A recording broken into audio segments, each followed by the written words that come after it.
Before we get into this story, hit that subscribe button and stick with me until the end. Drop a comment telling me what city you're watching from. I want to see how far this story travels. Now, let's get into it. You think you can touch me, you piece of trash? The slap echoed through the diner like a gunshot. Cassidy Monroe's cheek burned so hot she thought her skin might split open, and for one terrible second, the whole world went white. Not from pain, from something worse, from the understanding that she had just been struck across the face in front of 18 people, and not a single one of them was going to do a damn thing about it. But what Sheriff Roy Hagan did not know, what nobody in that diner knew, was that the man sitting in the corner booth with the cold, calculating eyes had just witnessed everything. And that man was about to change the course of her life forever. Sheriff Roy Hagan stood over her. His hand still raised his badge, catching the overhead fluorescent light like a warning. His breath smelled like bourbon and old coffee, and the kind of arrogance that comes from 20 years of never being told no. His uniform stretched across a belly that had grown fat on free meals and favors, and the silence of an entire town that had learned the hard way to look the other way. Cassidy's hand went to her face. The heat was spreading, blooming outward from where his palm had connected, and she could feel the welt already rising beneath her fingertips.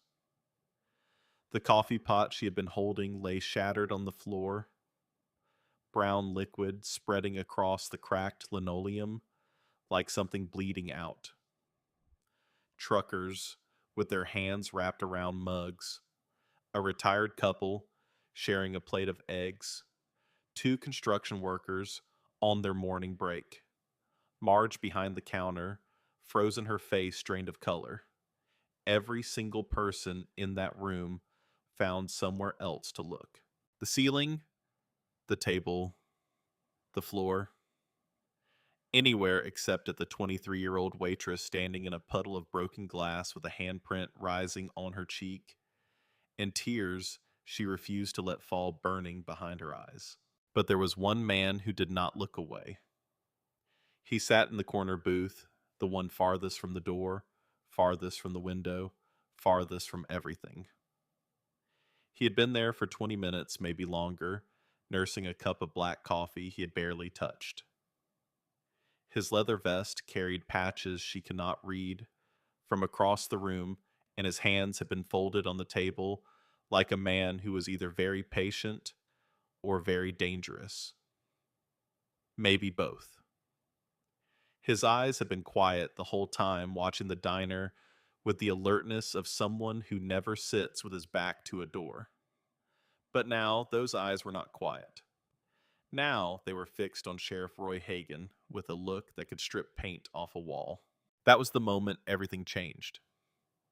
Not because of the slap, not because of the silence, but because of what happened next. Because the man in the corner booth, who stood up slowly, deliberately, like a storm deciding to make landfall. But we will get to that. First, you need to understand who Cassidy Monroe was before that morning, before the slap, before the stranger, before the whole world cracked open and swallowed her life whole. Cassidy Monroe was 23 years old, and she had been invisible for as long as she could remember. Not the kind of invisible that comes from being shy or quiet, though she was both of those things. The kind of invisible that comes from growing up without anyone who was required to see you. Her mother Ruth died when Cassidy was 5. Liver failure. The doctors used clinical words for it, but the truth was simpler and uglier. Ruth Monroe drank herself to death in a double-wide trailer on the edge of Blackstone, Nevada, while her daughter watched cartoons in the next room and pretended not to hear the sounds her mother made when the pain got bad. Her father, Thomas Monroe, was the only good thing Cassidy had ever known, and he was taken from her too. Tom was a deputy in Blackstone, not a sheriff, not a detective, just a regular deputy who believed the badge meant something, who believed that wearing a uniform meant you had a responsibility to protect people, not terrorize them.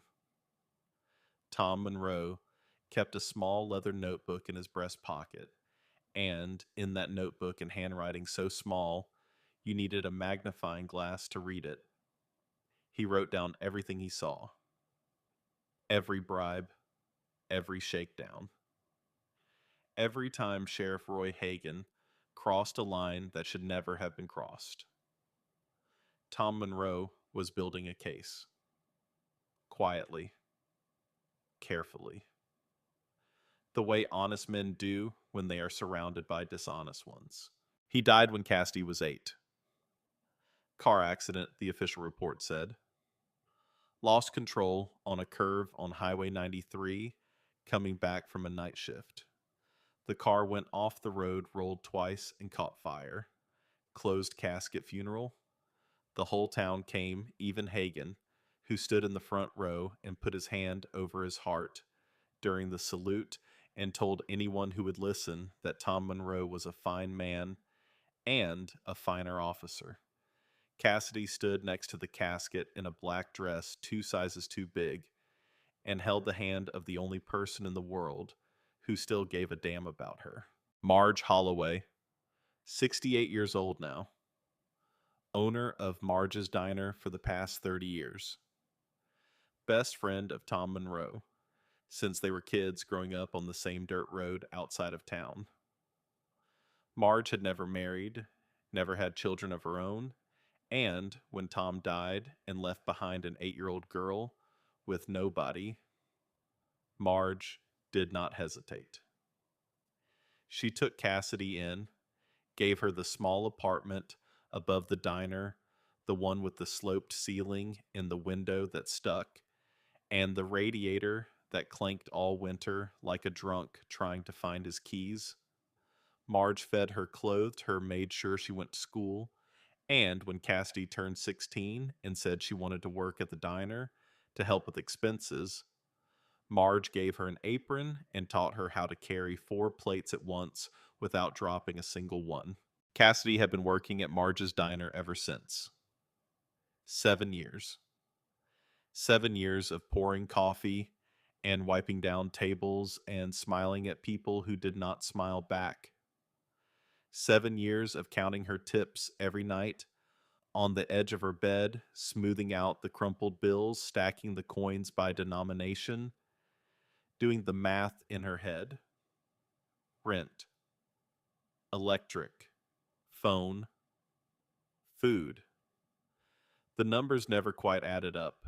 There was always a gap, always a shortfall, always a moment at the end of the month when she had to choose between filling the gas tank of her rusted Civic and eating something other than leftover pie from the diner. She ate a lot of leftover pie. But here's the thing about Cassidy Monroe that most people in Blackstone never bothered to learn. She was beautiful. Not the kind of beautiful that announces itself from across a room, the kind that sneaks up on you. Long dark hair she kept in a ponytail because it was easier to work that way. Brown eyes that carried a softness she tried hard to hide, set in a face that still looked young enough to be mistaken for a college student, even though she had never set foot on a campus.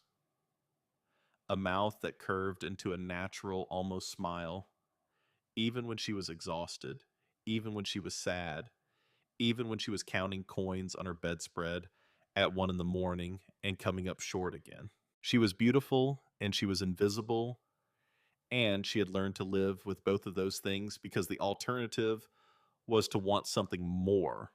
And wanting something more in Blackstone, Nevada was a recipe for heartbreak. Sheriff Roy Hagan had noticed her beauty a long time ago. He noticed the way men like him always notice. Not with admiration, not with respect, with ownership. Like she was a thing he had a right to, a perk of the job, like the free meals and the parking wherever he pleased, and the way people stepped off the sidewalk when they saw him coming. It started small: a hand on her waist when she walked past his booth, a comment about her legs when she bent to pick up a dropped fork, a smile that was not really a smile, but something predatory wearing a smile's clothing. Cassidy endured it the way she endured everything, silently, with that almost smile fixed on her face like a mask she could not take off. Because what was she going to do? He was the sheriff. He was the law.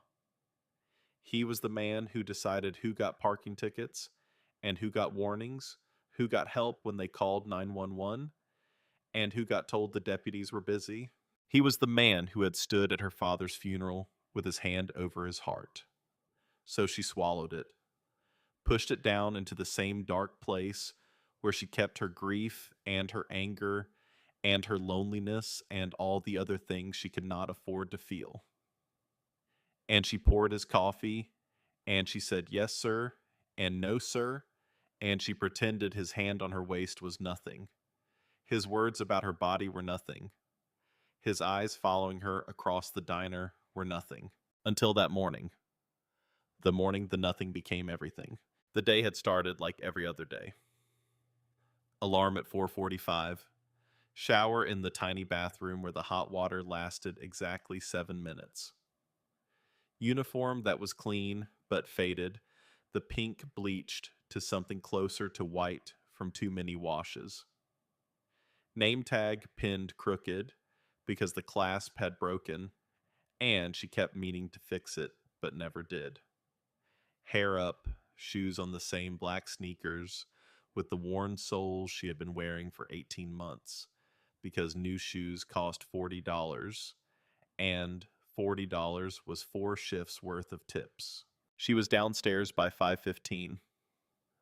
Marge was already there, the way Marge was always already there, moving through the kitchen with the kind of efficiency that comes from doing the same thing every day for 30 years. Coffee brewing, grill heating, bacon laid out in neat rows on the prep table. Morning honey. Marge's voice was rough from decades of cigarettes she had quit 10 years ago, but whose damage was permanent. You sleep okay. Fine, Cassidy said, which was what she always said, which was never true. By 5:30, the first customers arrived. Truckers mostly. Men who smelled like diesel and road dust, and who wanted their coffee black and their eggs over easy, and who tipped $1 if she was lucky and nothing if she was not. She moved through the morning the way she always did, like a ghost present enough to refill cups and clear plates, but not present enough to be noticed, to be seen to be treated like a person with a name and a history and feelings that could be hurt. At 8:15, the bell above the door chimed, and Cassidy's stomach tightened before she even looked up. She knew the sound of his boots. Heavy, deliberate, the kind of walk that says, "I own every inch of ground I step on." Sheriff Roy Hagan filled the doorway, the way a thundercloud fills a sky. His uniform was wrinkled, which meant he had been out all night, which meant he had been drinking, which meant today was going to be worse than usual. His eyes found her immediately. They always did.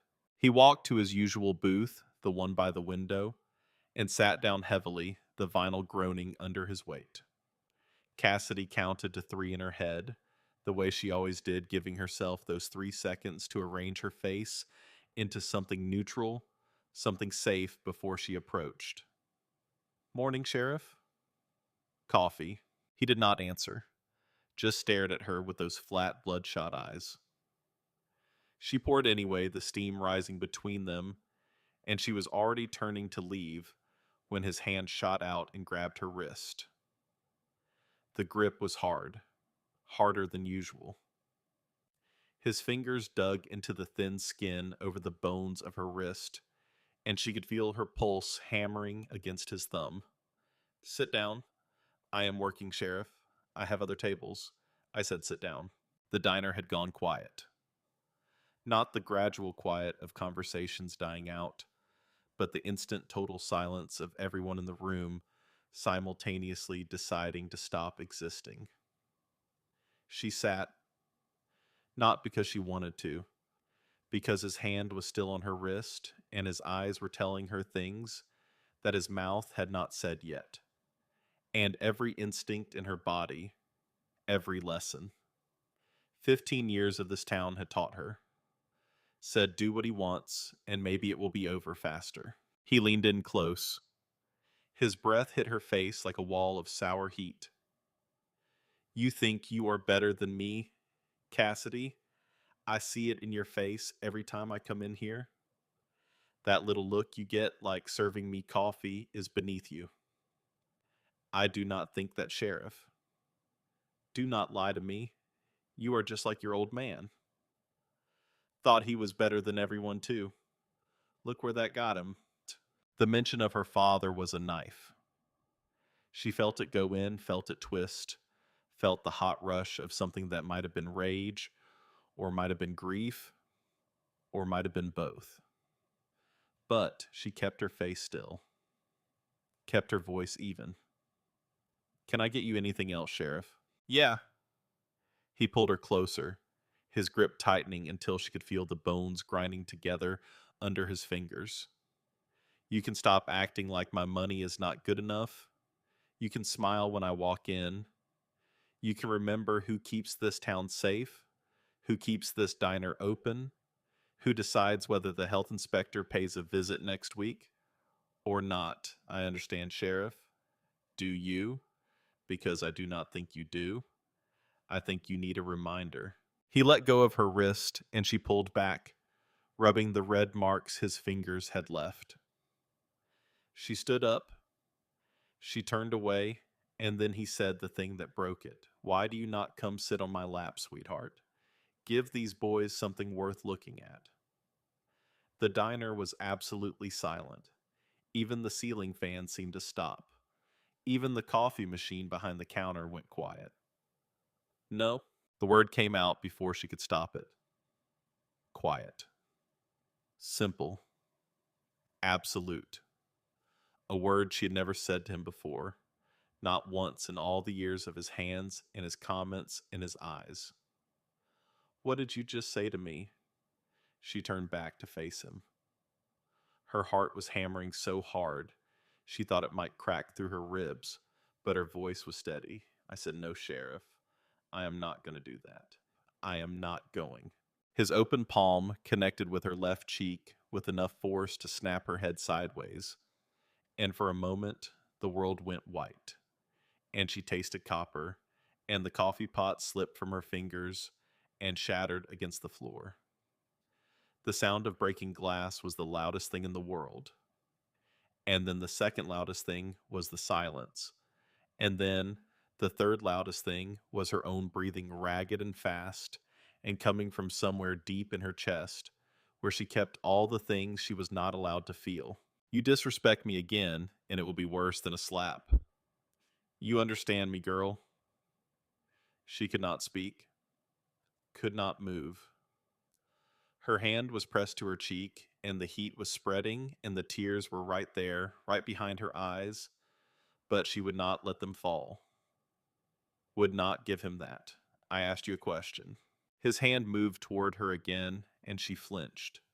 She hated herself for flinching, hated him for making her flinch, hated every single person in that diner who was staring at their plates like the sound of his hand on her face was something that happened to someone else in some other place that had nothing to do with them. That is enough. The voice came from the corner booth. Deep. Calm. The kind of calm that is more dangerous than shouting. The kind of calm that comes from a man who has decided something and has no intention of being talked out of it. Hagen turned. Cassidy looked up through the blur of pain and shock to see the man in the leather vest standing.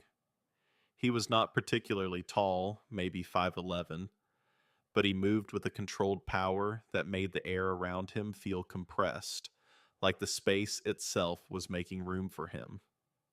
His eyes were fixed on Hagen, and there was nothing in them that resembled mercy. He walked towards them. His boots were heavy on the floor, each step deliberate, each step saying, I have been in rooms like this before, and I have never been the one who left. As he got closer, Cassidy could see the patches on his vest clearly now. Hell's Angels, MC, President, Reno. Hagen saw them too. The color left his face like water draining from a tub, and then came back red and hot, and then left again. His hand, the one that had just struck a 23-year-old woman across the face, dropped to his side. This does not concern you, Hagen said. But the confidence was gone from his voice. Something else was there now. Something that sounded a lot like fear, trying to disguise itself as authority. Actually, it does. The man stopped a few feet away. His hands were relaxed at his sides, but everything about his posture said he was ready for whatever came next. Name is Axel Dalton. Most people call me Ghost. And you are going to apologize to this woman. You do not tell me what to do. I am the law in this town. You are not the law. You are a man who just hit a woman half your size in a room full of people. That does not make you the law. That makes you a coward. The word hung in the air like a blade. Cassidy could see Hagen's hand twitching, could see the calculation in his eyes, could see him weighing his options the way a cornered animal does. The badge, the gun on his hip, the room full of people who would say whatever he told them to say. Against one man in a leather vest with patches that most people in this part of Nevada had been taught to avoid. You are threatening a law enforcement officer, Hagen said. I am telling you what's going to happen. You are going to apologize. Then you are going to walk out that door. And then you and I are going to pretend this never happened. Because if we do not, if you make me have this conversation again, I am going to make sure everyone from here to Carson City knows exactly what kind of man you are. Not a threat. A promise. The silence stretched out like wire pulled tight. Cassidy could see Hagen's jaw working, could see the veins in his neck standing out, could see the exact moment he decided that today was not the day. This is not over, Hagen said. His voice was low and poisonous and full of all the things he wanted to do but could not. Not with those patches staring at him, not with those eyes that had not blinked once. Yeah, it is. Hagen turned and walked to the door. His boots hit the floor like hammers. The bell chimed as he left, and the sound seemed to release everyone from whatever spell had held them frozen. Conversations did not resume. People did not go back to their eggs. The diner just sat there, holding its breath, processing what it had just witnessed. Cassidy's legs gave out. She stumbled backward and caught herself on the edge of a table. And then the man, Axel Ghost, whatever his name was, he was there, his hand on her elbow, steadying her. Not grabbing, not pulling, just there. A point of contact that said, I have you. You okay? She looked at him. His eyes were gray, the color of storm clouds or old steel, and there were lines around them that spoke of years spent in weather that was not always kind. A scar cut through his left eyebrow, and his hands, when they had steadied her, were rough with calluses that told a story she could not yet read. I do not know, she said honestly. I do not know what I am. Marge appeared with a bag of ice wrapped in a dish towel. Her hands were shaking. Her face was the color of old paper. She pressed the ice to Cassidy's cheek without saying a word. And, for a moment, the three of them just stood there. The old woman and the young one, and the stranger bound together by a slap that was still echoing off the walls. "You need to sit down," Marge said finally. "Both of you. I am closing early." Nobody argued. The remaining customers filtered out one by one, avoiding eye contact, leaving bills on their tables without waiting for change. Within 10 minutes, the diner was empty, except for the three of them. Marge locked the front door, flipped the open sign to closed, and sat down across from Cassidy in the booth where Hagen had been sitting. Axel sat in the next booth, giving the man space, but not leaving. He had not asked to stay. He had not explained himself. He had simply not left, and somehow that was enough. "Who are you?" Cassidy asked him. Not the name. She had already heard the name. She wanted the other thing. The thing behind the name. The reason a Hells Angels president from Reno was sitting in a diner in Blackstone, Nevada at 8:30 in the morning, drinking coffee he did not want. He looked at her for a long moment. Then he looked at Marge. Then he looked back at Cassidy, and something in his expression changed. The hardness was still there, the controlled power, but underneath it, just barely visible, was something that looked a lot like grief. "I had a sister," he said. "Her name was Lily. She was a waitress in a town called Silver Falls, about 200 miles north of here. Small place. One diner, one gas station. One sheriff who thought his badge made him God." He paused, and the pause said more than words could. "For 2 years, that sheriff made her life hell. Same as what you just went through.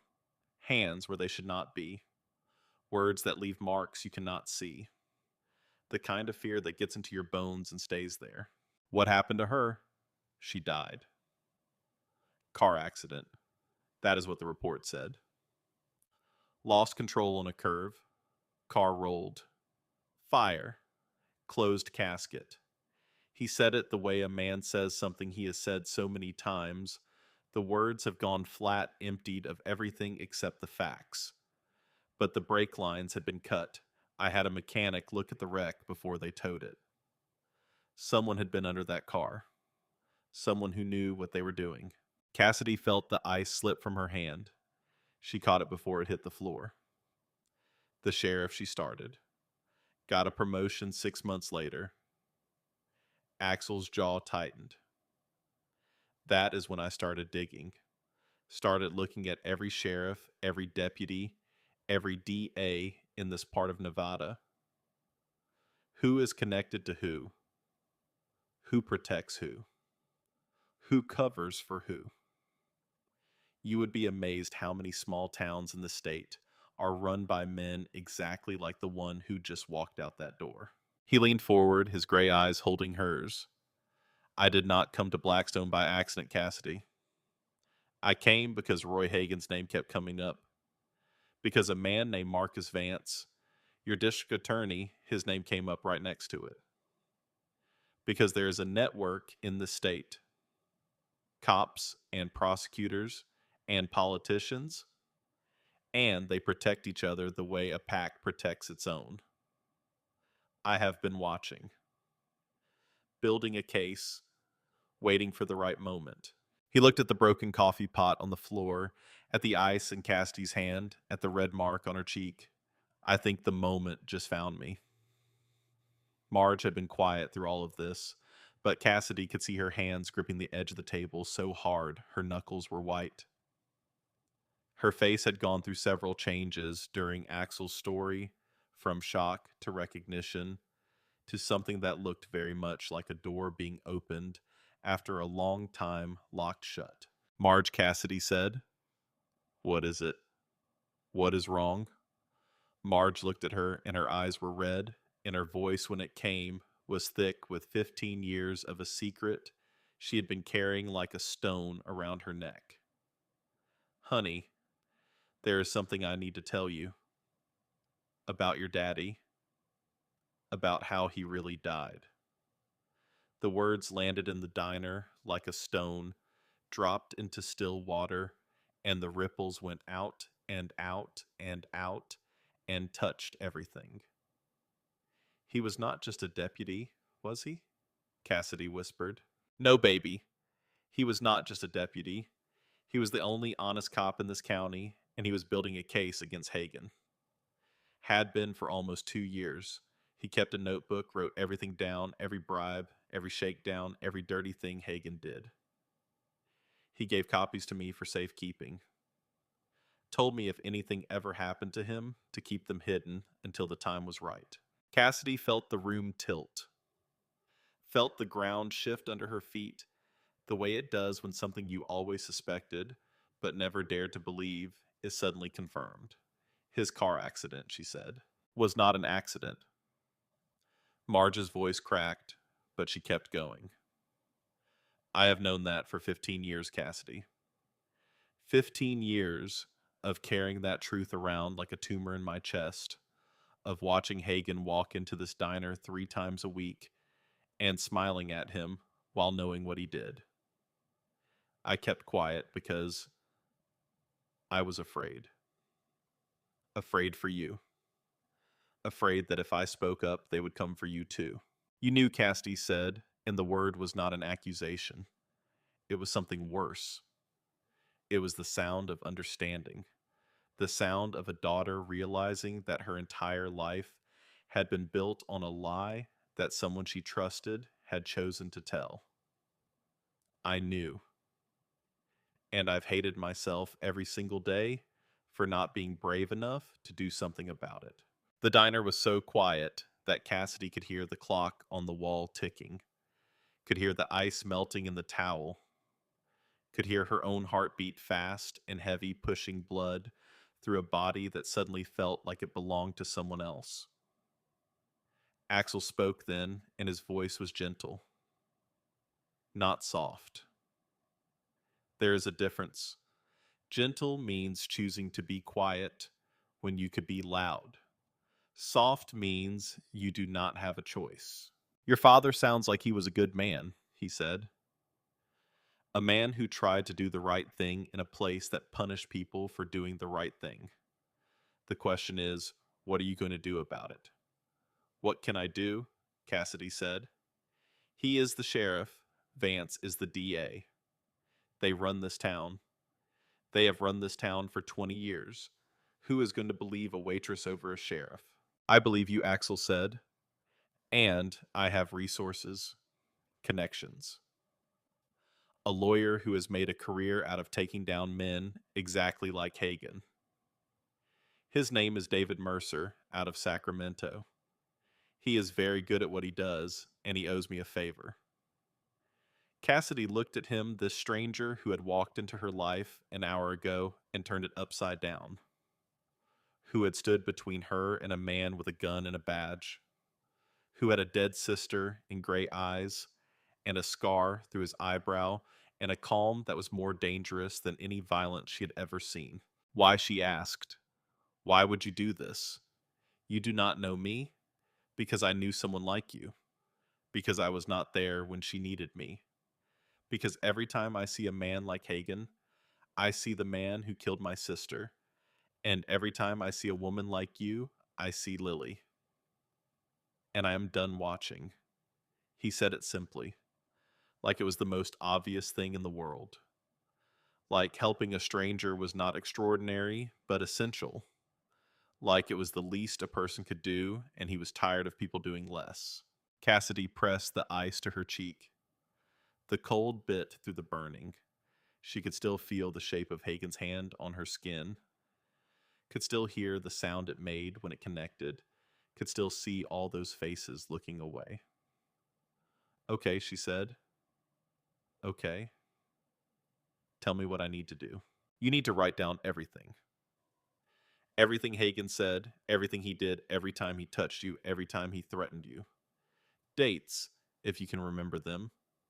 Details. And then you need to let me make a phone call. He stood up, pulling a phone from his pocket, and walked toward the door. Cassidy watched him go, and then she turned to Marge. The notebook, she said. Daddy's notebook. Where is it? Marge stared at her. You heard what I said. I kept everything hidden. Where Marge? Marge stood. She moved behind the counter into the kitchen, past the grill and the prep table and the walk in cooler. She stopped at the back wall, the one covered in grease stained wood paneling that had not been replaced in 20 years. She reached behind the lowest panel and pulled. The panel came away, and behind it was a space in the wall, a hollow. Inside the hollow was a fireproof lockbox covered in 15 years of dust. Marge set the box on the counter and opened it. Inside was a small leather notebook, its cover cracked and worn. A stack of photographs, cassette tapes, the old fashioned kind. Folded papers, yellow with age. Bank statements. Records. Names and dates and numbers written in a handwriting. Cassidy recognized the way you recognize a face you have not seen since childhood but never forgot. Her father's handwriting. Small and precise and careful. The handwriting of a man who knew that what he was writing might someday be the only truth that survived. Cassidy reached for the notebook. Her hand was trembling. She opened it to the first page and read the first line. And the words blurred because she was crying. Finally crying after all those years of not crying. After all those years of swallowing her tears, the way she swallowed everything else. The first line said, "If you're reading this, I am probably dead. And if I am dead, it is because Roy Hagen killed me." She read the whole notebook, every page, every entry. Her father had documented everything. Hagen's shakedowns of local businesses, the protection money disguised as parking fines, the women he harassed, the men he threatened, the drugs he moved through the county using deputies as couriers, and the man behind all of it, the man who gave the orders and took the biggest cut. District Attorney Marcus Vance. Her father had known about Vance, had been building a case against both of them, had been weeks away from going to the state attorney general when his car went off the highway on a curve he had driven 1,000 times before. The last entry in the notebook was dated 3 days before he died. Cassidy read it twice, then 3 times, then once more, because the words were simple, but they contained everything. Marge has copies of everything. If anything happens to me, she will keep Cassidy safe. She will know when the time is right.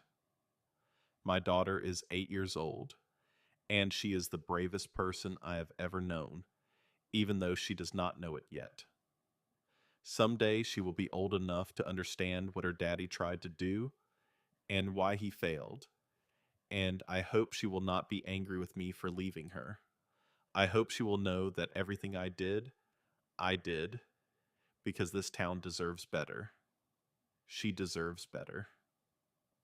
Do not trust anyone in a uniform in this town. Not one.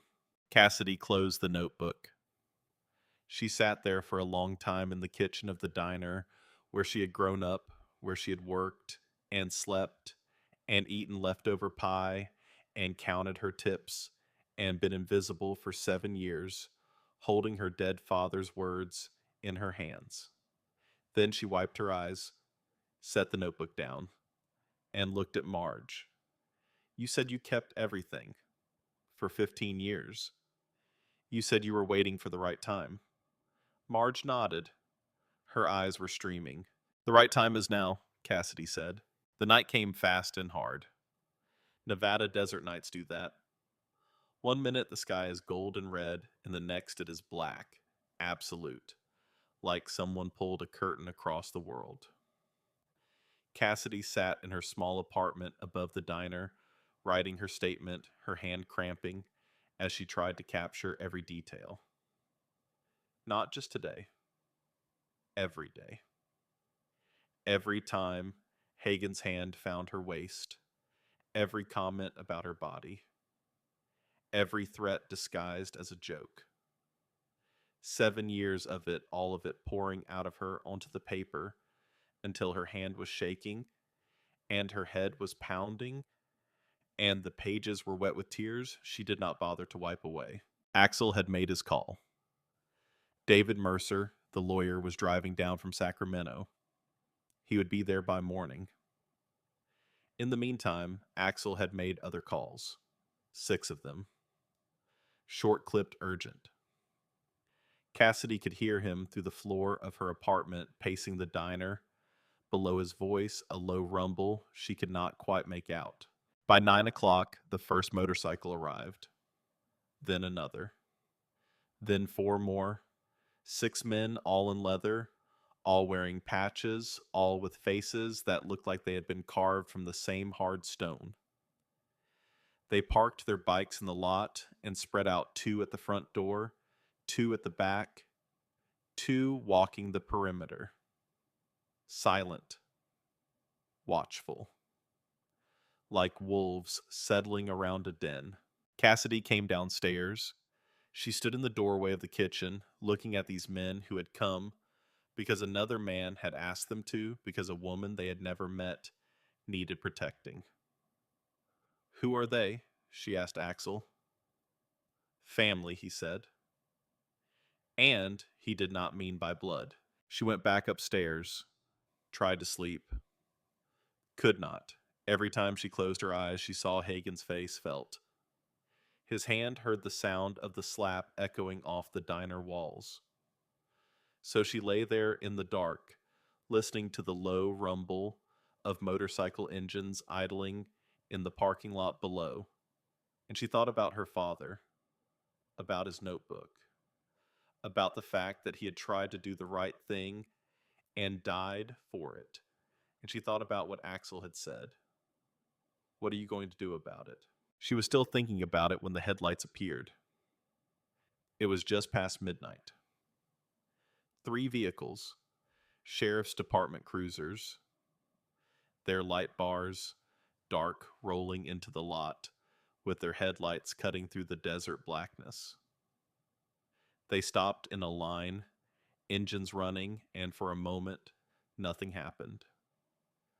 Just the idling engines in the night and the heat still rising off the asphalt.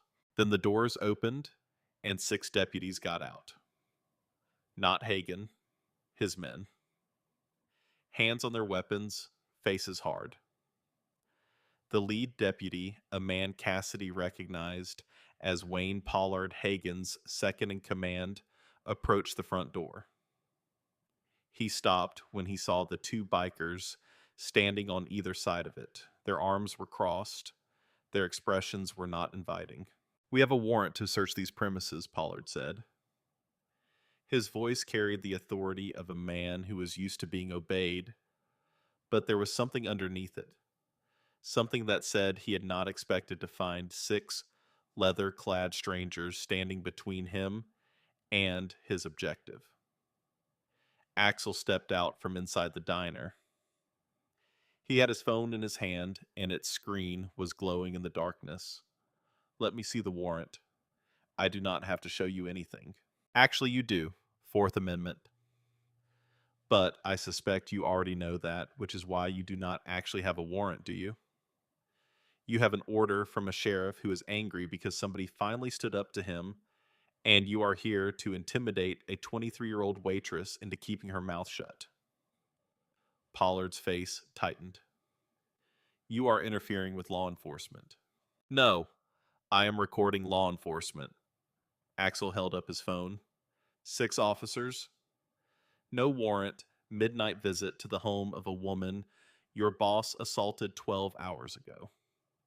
How do you think this is going to look on the news? The 2 bikers by the front door had not moved. The 2 at the back had come around the side of the building. The 2 on perimeter had closed in. 12 men, total 6 in leather and 6 in uniform, and the only thing between them was the parking lot and the thin line of whatever was going to happen next. We will be back, Pollard said finally. Bring a warrant next time, Axel replied. A real one. The deputies got back in their cruisers. The engines revved. The headlights swung away, and then they were gone, swallowed by the dark, the same way they had come out of it. Cassidy had watched the whole thing from her window above the diner. Her heart was hammering. Her hands were pressed flat against the glass.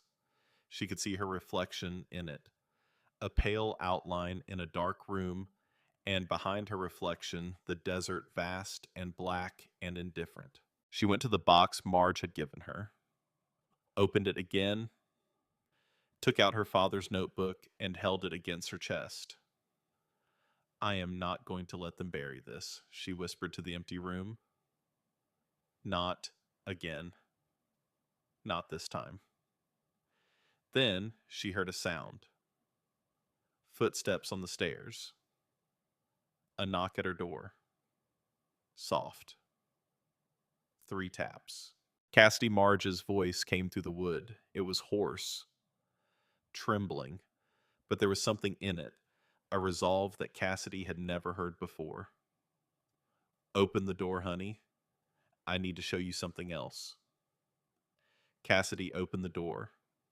Marge stood there in her bathrobe, her white hair down around her shoulders, her eyes red but dry. In her arms, she held a second box smaller than the first, a shoebox, old and battered, held together with rubber bands that had gone brittle with age. Your daddy gave me 2 things before he died, Marge said. The lockbox was one. This was the other. He told me to give it to you when you were ready. I have been waiting 15 years to know when that was. She held out the shoebox. You are ready now. Cassidy took the box, sat down on her bed, pulled off the rubber bands, lifted the lid. Inside was a letter, a single sheet of paper folded twice in her father's handwriting. She unfolded it and read, My sweet Cassidy, if you are reading this, then Marge has decided you are strong enough to know the truth. And if Marge decided it, then it is true because that woman has never been wrong about anything in her life. I do not know what kind of person you have become. I hope you are brave. I hope you are kind. I hope you laugh more than you cry. But most of all, I hope you know that your daddy tried. He tried to make this town safe. He tried to stop bad men from doing bad things. And if he failed, if they got to him before he could finish what he started, then he needs you to know one thing. The fight is not over just because the fighter falls. Somebody has to pick it up. Somebody has to carry it forward. And I am sorry, baby girl, but that somebody might have to be you. Everything you need is with Marge. She knows what to do. Trust her, trust yourself, and do not let them win. I love you more than there are stars in the Nevada sky, and there are a whole lot of stars out here. Your daddy, Tom. Cassidy read the letter 3 times. Then she folded it carefully and pressed it against her heart. Outside, the motorcycle engines rumbled in the darkness. Downstairs, Axel was making another phone call. Somewhere in the distance, a coyote howled at a moon that had no answers. And Cassidy Monroe, 23 years old, waitress, orphan, invisible girl, sat on the edge of her bed in a room above a diner in a town that had tried to break her for 15 years, and she made a decision. She was done being invisible. She was done being afraid. She was done swallowing her anger and her grief and her father's truth. Tomorrow, she would start knocking on doors. Tomorrow, she would look other women in this town in the eye and ask them what Hagen had done to them. Tomorrow, she would take her father's notebook and Marge's evidence and her own bruised face, and she would build the case her father had died trying to build. But tonight she held his letter and she let herself cry. Not the quiet, contained tears she was used to. The other kind. The kind that comes from somewhere so deep it does not have a name. The kind that shakes your whole body and makes sounds you did not know you could make. The kind that, when it is finally over, leaves you empty and clean and ready.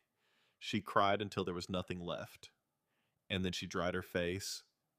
And then she picked up her pen. And then she started writing. Marge opened the safe behind the kitchen wall at 6 in the morning, and the truth came out like something that had been buried alive. 15 years of evidence packed into folders and envelopes and cassette tapes so old the labels had yellowed and curled at the edges.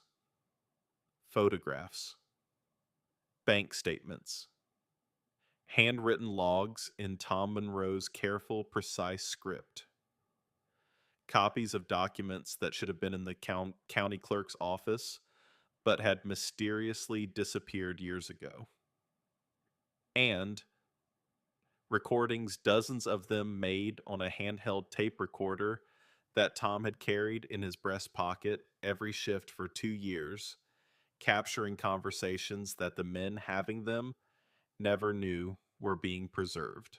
Marge laid it all out on the kitchen prep table, pushing aside the bacon and the egg cartons and the morning's bread delivery to make room for the collected evidence of 2 decades of corruption. Her hands were steady now. Whatever trembling she had done the night before was finished. She moved through the materials with the efficiency of a woman who had organized them many times, who had added to them over the years, who had kept the flame alive even when every instinct told her to let it die. This one, Marge said, pulling a cassette from a plastic bag. This is Hagen talking to Vance about your daddy. 3 weeks before the accident, listen to how casual they are, like they are discussing what to have for lunch. Cassidy did not listen. Not yet. She was not ready for that yet. Instead, she looked at the scope of it, the sheer volume of evidence her father had gathered and Marge had protected, and she felt something shift inside her chest. Not grief, not anger. Something harder than both. Something that felt like the moment a river decides which way it is going to flow, and nothing on earth can change its course. I need to talk to the other women, Cassidy said. Marge looked at her. What other women? The ones Hagen has done this to? I am not the only one. I know I am not the only one. I have seen the way he looks at Jolene Briggs when she comes in for coffee. I have seen the way Patty Weaver flinches when a cruiser drives past her shop. I have seen a lot of things, Marge, because invisible people see everything. Nobody watches who is watching when they think nobody is watching at all. Marge was quiet for a moment. Then she nodded. You are your father's daughter. Cassidy started that morning. She put on her coat, put her father's notebook in her bag, and walked out the front door of the diner past Axel and his men who were still stationed around the building like sentinels. Axel looked at her. Where are you going? To do what my father would have done, she said. Talk to people, get their stories, build the case. Not alone. Yes, alone. If I show up at these women's doors with a biker escort, they will not open up. They will be terrified. I need to go as me. Just me. Just Cassidy from the diner. The girl who pours their coffee. The girl they trust. Axel studied her face. She could see the argument forming behind his eyes, the protective instinct warring with the understanding that she was right. Finally, he pulled something from his pocket. A phone? Prepaid? Untraceable. You call me every hour. Every single hour. You miss one call, and I am coming to find you. She took the phone. Fair enough. The first door she knocked on belonged to Jolene Briggs, 28 years old. single mother, worked at the laundromat on Maple Street, the one with the broken dryer that had been broken for 6 months because the landlord did not care, and neither did anyone else. Jolene opened the door about 4 inches, just enough to see who was knocking, and when she saw Cassidy, her face did something complicated. Relief and fear and recognition and the particular expression of a woman who knows exactly why another woman is standing on her doorstep, but is not sure she wants to acknowledge it. Cassidy, what are you doing here? I need to talk to you. About Hagen. The door started to close. Cassidy put her hand on it, not pushing, just holding. He hit me yesterday, Cassidy said. In the diner, in front of everyone. I know you heard about it because everyone in this town has heard about it by now. And I know that what he did to me is not the worst thing he has done, and I know it is not just me. So I am here, and I am asking, what did he do to you, Jolene? Jolene's eyes filled. Her hand on the door went white-knuckled.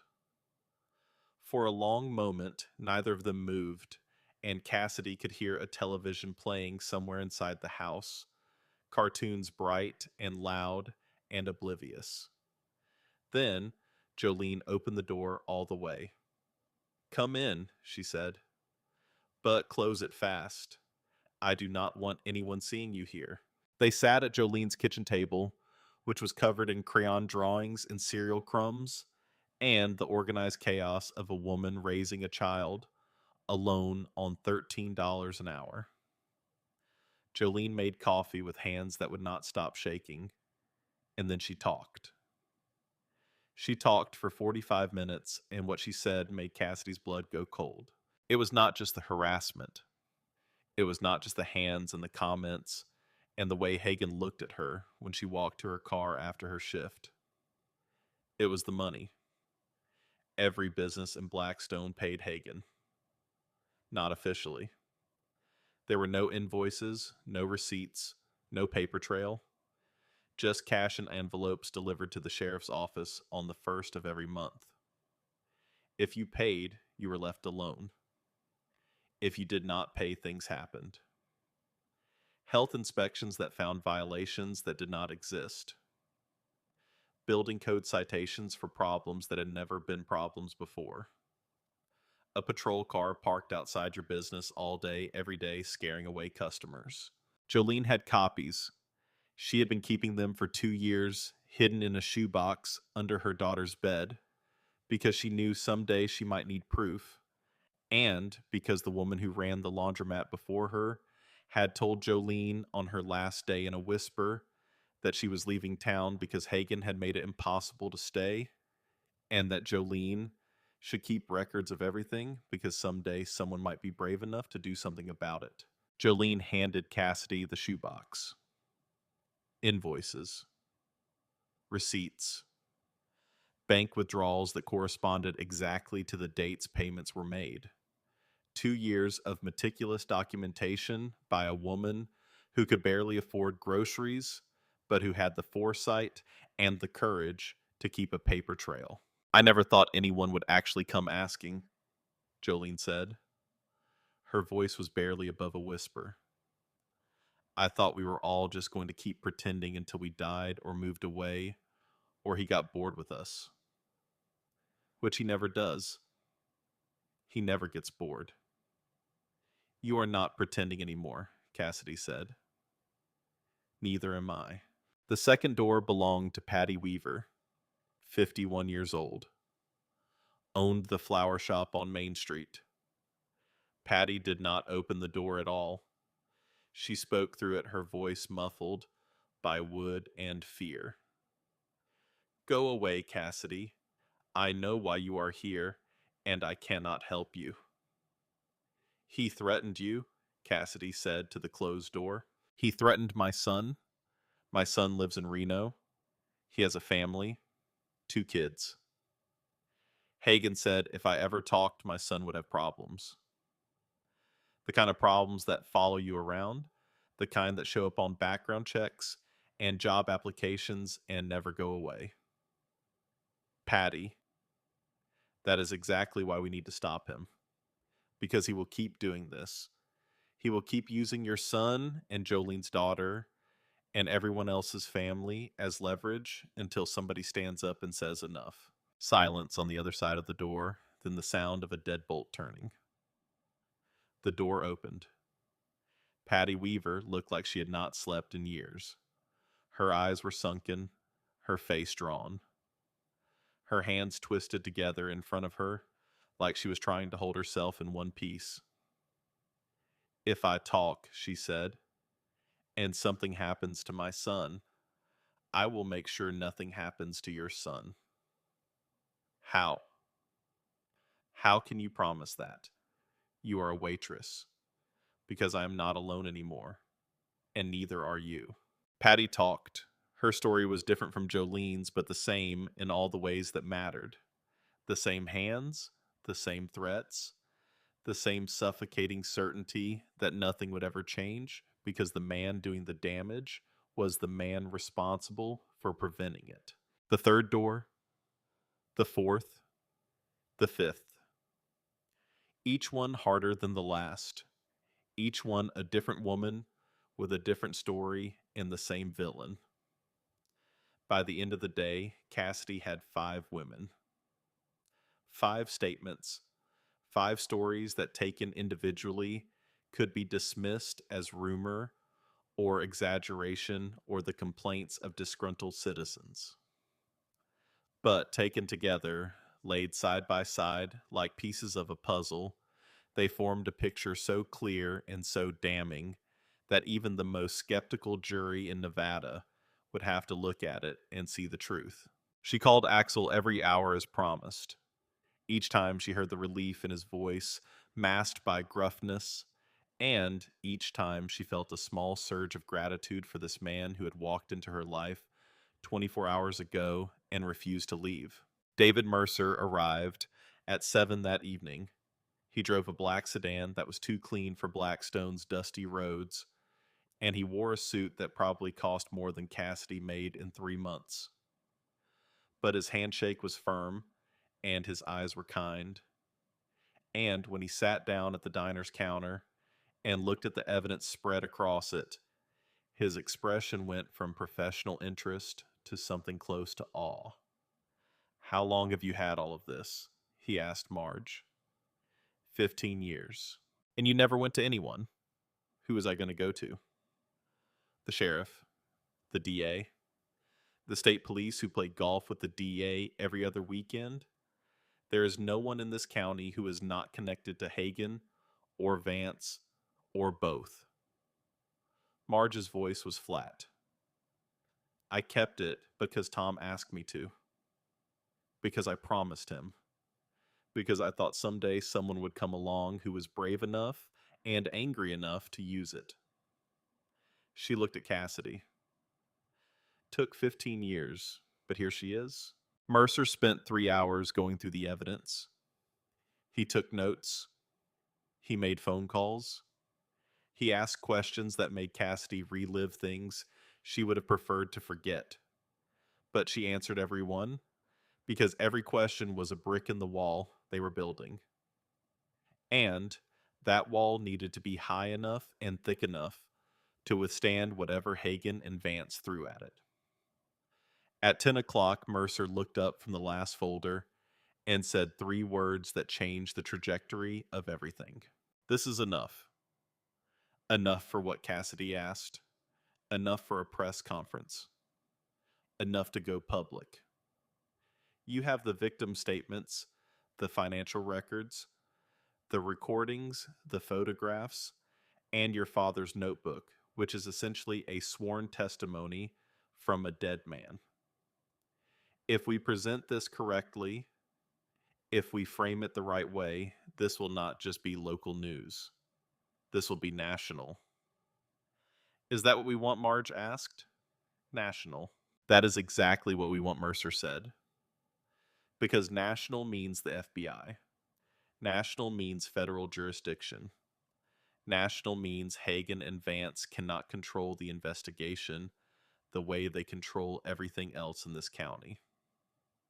We take this outside their reach or we lose. The press conference was held 2 days later on the steps of the Blackstone Public Library, which was the only building in town that did not owe Hagen money or favors. Mercer set up a podium. Axel's men provided security positioned at the edges of the crowd, visible enough to deter trouble, but far enough from the cameras to avoid becoming the story. Cassidy wore her cleanest jeans and a blue sweater that Marge had bought her for Christmas 3 years ago, the nicest thing she owned. She was terrified. The cameras arrived first, local stations, then regional, then two national crews who had gotten wind of the story through contacts Mercer had cultivated over years of high profile cases. By the time Cassidy stepped to the podium, there were more cameras than she had ever seen in one place.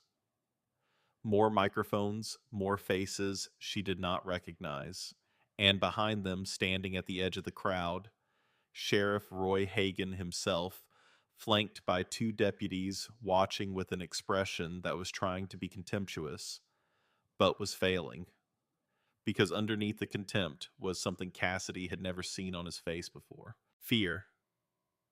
"My name is Cassidy Monroe," she said, and her voice cracked on the first word.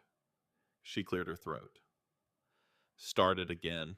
My name is Cassidy Monroe. I am 23 years old. I am a waitress at Marge's Diner here in Blackstone. 4 days ago, Sheriff Roy Hagen assaulted me in front of witnesses because I refused to sit on his lap." A murmur went through the crowd. Cameras clicked. Microphones pushed closer. "But that is not why I am here. I am here because what happened to me is not new, and it is not unique. Sheriff Hagen has been terrorizing the women of this town for 20 years. He has harassed us. He has threatened us. He has used his badge to extort money from our businesses and silence from our mouths." She paused, looked directly at Hagen across the crowd. "And 15 years ago, he murdered my father, Deputy Thomas Monroe. A good man, an honest cop, the only honest cop this county has ever had. He killed my father because my father was building a case against him, and I have the evidence to prove it." The crowd erupted. Hagen's face went white. His deputies shifted hands, moving toward their belts. But Axel's men were closer positioned at strategic points throughout the crowd, and their presence was a silent warning that any escalation would be met with something the sheriff's department was not prepared for. Cassidy continued. Her voice was stronger now. The 5 women who had given her their stories stood behind her, and their presence gave her strength the way a wall gives strength to a house. They were the foundation. She was just the voice. "I am not alone in this," she said. 5 women from this town are standing with me today. 5 women who have their own stories, their own evidence, their own reasons to be afraid. But they are here because fear only wins if you let it. And we are done letting it. She told the cameras everything. The shakedowns, the harassment, the murder of her father disguised as a car accident, the 15 years of evidence Marge had protected, the notebook, the recordings, all of it. And when she was finished, when the questions started, and the reporters pushed forward, and the noise became overwhelming, she looked across the crowd one more time at Hagen. He was gone. His deputies were gone. Their cruisers were pulling away lights, flashing tires, kicking up dust. Running Axel said from beside her. He had materialized there without her noticing, the way he always seemed to appear exactly when she needed him. He is running because he knows what is coming. What is coming? Everything. Axel was right. But what came first was not justice. What came first was revenge. That night, 6 hours after the press conference aired on every major network in the country, Cassidy was arrested. Two deputies came to the diner at 9 in the evening, cuffed her in the kitchen while Marge screamed, and Axel's men closed in from outside and drove her to the county lockup in the back of a cruiser that smelled like sweat and stale coffee. The charges were fabricated with the kind of lazy cruelty that only a man who has never been held accountable can produce. Defamation of a public official, disturbing the peace, filing false reports. Each charge more absurd than the last, but each one carrying enough weight to keep her in a cell for 48 hours while Hagen regrouped. The cell was small: concrete walls, metal bench, a toilet in the corner with no seat, a single fluorescent tube on the ceiling that buzzed and flickered and cast everything in a sickly green light. Cassidy sat on the bench, her wrists aching from the too tight cuffs they had finally removed, and she stared at the wall, and she did not cry. She had done her crying. All of it. Every tear she had left had soaked into her pillow 2 nights ago, while she held her father's letter against her chest. She was empty of tears now, and what filled the space they left behind was something harder. Something with teeth. A guard came at midnight, not one of Hagen's regulars. A young man, maybe 25, with nervous eyes and a name tag that read Holloway. He slid a tray of food under the door, and when Cassidy looked at him, really looked at him, she saw something in his face that she recognized. Shame. "Are you related to Marge?" she asked. The guard looked left, then right, then back at her. His voice was barely a whisper. "She is my aunt." "Then you know who I am. I know what they are doing to you. I know it is wrong. And I know that if I help you, I lose my job and probably a lot more. I am not asking you to help me. I am asking you to deliver a message. One piece of paper to David Mercer. He is at the diner." The guard stared at her for a long time. Then he reached into his pocket, pulled out a pen and a small notepad, and slid them under the door. Cassidy wrote fast, 3 pages front and back in handwriting so small it looked like code. Everything that had happened since her arrest, the names of the deputies who arrested her, the charges, the conditions of her cell, the words the booking officer had said to her when he processed her words that were not fit to repeat, but that she repeated anyway because they were evidence, and evidence does not care about decency. She slid the pages back under the door. The guard took them. He did not say another word. He just walked away, his footsteps echoing down the corridor, and Cassidy sat in her cell and waited. 40 hours later, she was released. No charges filed, no explanation given. Just a deputy opening her cell door at 2 in the afternoon and telling her she was free to go. His face carefully blank. His voice carefully neutral. As if the last 2 days had been a clerical error and not a deliberate act of intimidation by a cornered man with a badge. Mercer was waiting outside. So was Axel. So were cameras, a dozen of them, because Mercer had called every reporter he could reach and told them that a young woman had been illegally detained in retaliation for speaking out against a corrupt sheriff. And the story had grown, legs had run, had sprinted across the internet and the airwaves until Cassidy Monroe was not just a name, but a symbol. 3 things happened simultaneously. Mercer had sent the security footage to every major network the morning of the press conference. The footage from the diner security camera that Marge had installed 5 years ago, above the register, because she trusted the customers more than she trusted the law. Marge had never told Hagen the camera existed, and now the whole world was seeing what it had captured. The video of Hagen slapping Cassidy went viral. 15 million views in 36 hours. Cassidy's face was everywhere. Her story was everywhere. And the word that had been painted on her apartment door, snitch, became a rallying cry that trended for 3 days. Except people were using it differently now. They were using it as a badge of honor. Thousands of women sharing their own stories of police harassment, of small town corruption, of badges used as weapons. While that was happening, Jolene Briggs walked into the offices of the Nevada State Police in Carson City and filed a formal complaint against Sheriff Roy Hagen, backed by 2 years of financial records documenting his extortion scheme.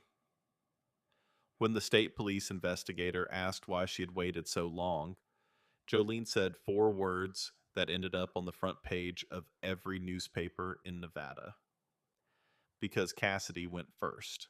And while Jolene was filing her complaint, Mercer was in a conference room in Sacramento with 2 representatives from the FBI's Public Corruption Unit laying out the contents of Tom Monroe's notebook, Marge's 15 years of documentation, and the victim statements from 5 women in Blackstone. The FBI agents listened for 4 hours. They took notes. They asked questions. And then one of them, a woman named Rebecca Walsh, with sharp eyes and a jaw that looked like it had never unclenched, leaned back in her chair and said something that made Mercer's heart skip. "This is Rico. We can take this federal." The investigation moved fast after that, faster than anyone expected. Agent Walsh flew to Blackstone with a team of 4 agents, and they set up in the back room of the library because the sheriff's office was compromised and the courthouse was controlled by Vance, and there was literally no other building in town where the federal government could conduct an investigation without being surveilled by the very people it was investigating. They interviewed Cassidy for 6 hours. They interviewed Jolene. They interviewed Patty Weaver and the 3 other women who had come forward. They interviewed Marge, who sat in a folding chair in the library basement, and told them everything she had been holding in for 15 years, with the steady, unblinking composure of a woman who had been waiting for this moment the way a soldier waits for orders. The evidence was overwhelming. Tom Monroe's notebook alone was enough to open a grand jury investigation, but combined with Marge's documentation and the women's testimonies and the financial records and the recordings, it was a tidal wave. Walsh told Cassidy that in 20 years of investigating public corruption, she had never seen a case this well documented.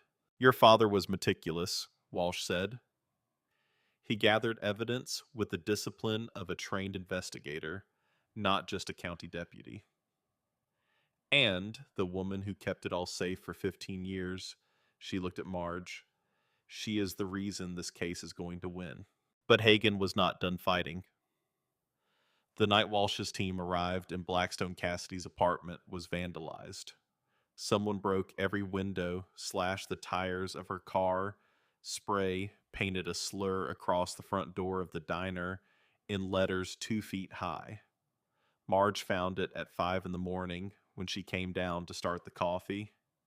She stood in the parking lot in her bathrobe, looking at the word on her door, and she did not cry, and she did not curse, and she did not call the police because the police were the ones who had done it. She got a bucket of paint and she covered it up. By 6:30, the diner was open. By 7, she was pouring coffee. Cassidy was moved. Not to a safe house owned by the club, because Mercer had already warned them about the appearance of bias. Instead, Walsh arranged for Cassidy to stay at a shelter for domestic violence survivors 2 hours north in a town called Silver Creek, where no one knew her name and no one knew her face, and the walls were thick enough to stop more than sound. The shelter was run by a woman named Margaret Steele, who had iron gray hair and a handshake that could crack walnuts, and a policy of asking no questions beyond the ones that mattered. Are you safe? Are you hurt? Do you need a doctor?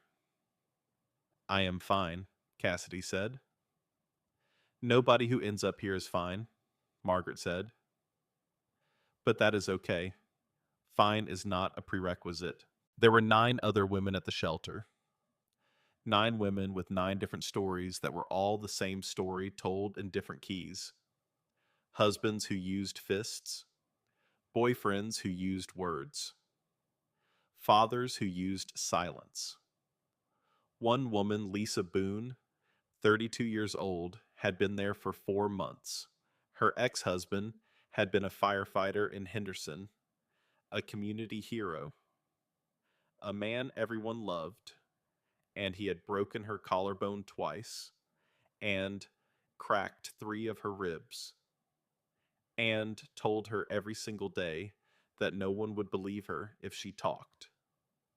Because who was going to take the word of a nobody over the word of a man who saved lives for a living? Lisa found Cassidy sitting alone in the common room on her second night, staring at a television she was not watching. You are the one from the news, Lisa said. The waitress.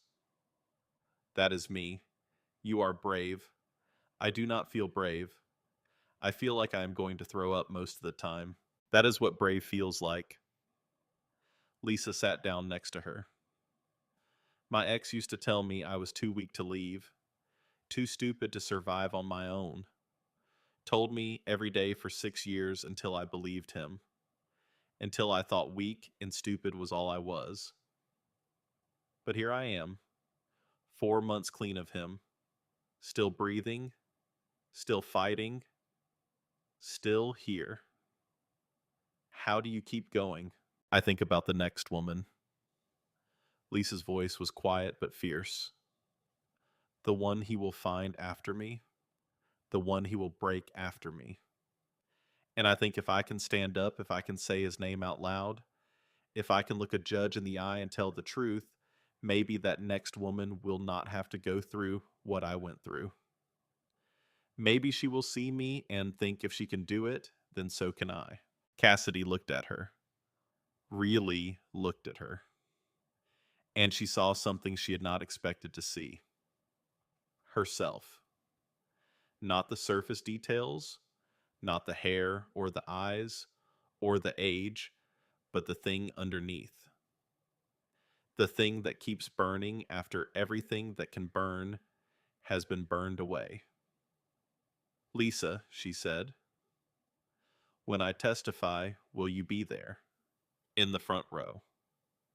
Where he can see me. Where the whole world can see me. 3 days later, the word came from Walsh. The grand jury had been convened. Federal charges were being prepared. RICO violations, civil rights abuses, obstruction of justice conspiracy. Hagan and Vance and 2 state-level politicians whose names Cassidy did not recognize, but whose involvement, according to Walsh, went back more than a decade. But the grand jury needed Cassidy's testimony, needed her to sit in a room and tell 23 strangers what had happened to her, what had happened to her father, what had happened to the women of Blackstone for 20 years. And she needed to do it without Axel. Mercer had been clear about this from the beginning. Your association with the Hells Angels is going to be used against you, he said during one of their daily phone calls. Vance's lawyers are already building a narrative. They are going to say you're being coached. They are going to say you're being paid. They are going to say your relationship with Dalton is romantic, and that this whole thing is a biker gang's vendetta against law enforcement. My relationship with Axel is not romantic. I know that. You know that. But a jury does not know that, and Vance's attorneys are very good at making juries believe things that are not true. So until the trial is over, no contact. No meetings, no phone calls. Nothing that can be photographed or recorded or twisted into something it is not. Cassidy called Axel that night. It was the hardest phone call she had ever made, harder than the one where she told Mercer about her arrest at 19. A bar fight that had gotten out of hand, too much tequila and too much anger, and a bouncer who pressed charges and then dropped them a week later. Harder than the one where she told Walsh about Hagen's hands on her waist, his breath on her neck, the things he whispered when nobody else could hear. They want me to cut contact with you, she said. I know. Mercer called me too. The silence on the line was heavy with things neither of them could say. I do not want to do this alone, Cassidy whispered. You are not alone. You have got Mercer and Walsh and Marge and 5 women who are standing up because you stood up first. You have got a whole country watching. You are not alone, Cassidy. You are just going to have to do this part without me standing next to you. He paused, and then he said something that she would carry with her through everything that came next, through the grand jury and the trial and the threats and the long dark nights in the shelter when the walls felt too close and the future felt too uncertain. My sister's name was Lily, he said. She wore a silver ring on her right hand. She bought it at a flea market in Reno when she was 19. It was not worth anything. Just a cheap ring with a little flower stamped on it. But she wore it every day. She was wearing it when she died. His voice went rough. I carry it now. In my vest pocket. Every day. And every time I reach in there and feel it, I remember that staying quiet never saved anybody. That being invisible never kept anyone safe. That my sister kept her head down and did everything right and was polite and patient and invisible, and they killed her anyway. She heard him exhale. I want you to have it. Axel. Not now, after the trial, when this is over. I will give it to you, and you will know what it means. It means that Lily's fight did not end with Lily. It means my fight did not end with me. It means that you, Cassidy Monroe, are carrying something forward that is bigger than any of us. The line went quiet. Outside the shelter, the Nevada wind pushed against the windows. Somewhere a dog barked once and then was silent. I will be there, Axel said. At the trial, in the back of the courtroom, you will not see me, but I will be there. Then the phone went dead. Cassidy sat in her room, holding the silent phone against her chest, and she thought about Lily Dalton, a waitress in a small town who had done everything right and died for it. She thought about her father, Tom Monroe, a deputy in a small town who had done everything right and died for it. She thought about the pattern, about the way good people in bad systems keep getting ground up by the machinery, keep getting swallowed by the silence, keep disappearing into the dark while the men who put them there sleep soundly. And she thought about the fact that she was still here, still breathing, still standing. Not because she was stronger than Lily or braver than her father, but because somewhere along the way, in the space between her father's letter and Marge's evidence and Axel's quiet rage and Jolene's shoeboxes and Patty's tears, she had found the one thing that fear cannot kill: purpose. 3 weeks later, she walked into the federal courthouse and she told the truth. But what happened in that courtroom was about to change everything.